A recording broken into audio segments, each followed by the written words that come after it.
who drives the monster combine, turning out the hay bales, square and strong as neatly tied parcels.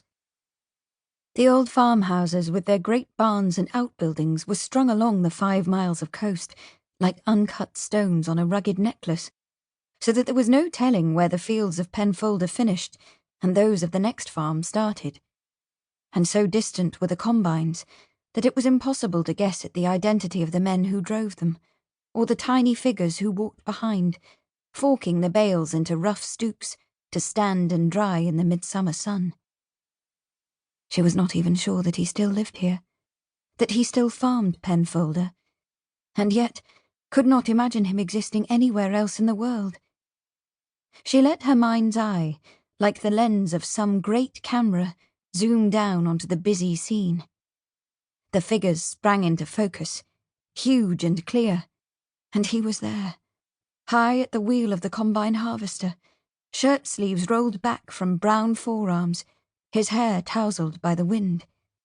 And because there was danger in moving in so close, Virginia swiftly presented him with a wife, pictured her walking across the fields with a basket, flasks of tea, and perhaps a fruitcake to eat, and she wore a pink cotton dress and a blue apron, and her long bare legs were brown. Mrs. Eustace Phillips, Mr. and Mrs. Eustace Phillips of Penfolder. The car nosed over the crest of the hill, and the bay and the white beaches and the distant headlands spread out before her, and far below, spilling down to around the blue goblet of the harbour, were the clustered houses and the Norman church tower of Porthcaris. Wheel House, where the Lingards lived, and with whom Virginia was staying, lay on the far side of Porthcaris.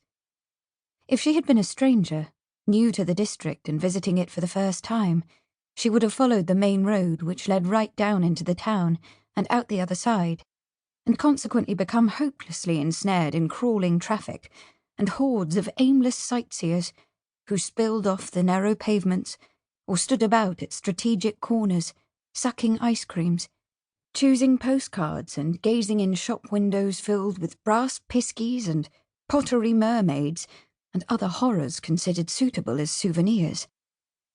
But because she was not a stranger, Virginia turned off the road long before the houses started and took the narrow, high-hedged lane that wound up and over the hill which stood at the back of the town. It was the long way home, by no means a shortcut, but eventually emerged out on the main road again, through a tunnel of wild rhododendrons, and not 50 yards from the main entrance to Wheel House. There was a white barred gate, and a rough drive that ran up between hedges of pink-flowered escalonia. The house was neo-Georgian, pleasingly proportioned, with a pedimented porch over the front door. The drive swept up between shaven green lawns, and flower beds heavy with the scent of wallflowers, and as Virginia parked the car in the shade of the house, there was a sharp cacophony of barking, and Dora, Alice Lingard's old spaniel, emerged from the open front door where she had been lying, for coolness, on the polished floor of the hall. Virginia stopped to pat her and speak to her, and then went indoors, taking off her sunglasses because after the bright day outside, the house seemed pitch dark.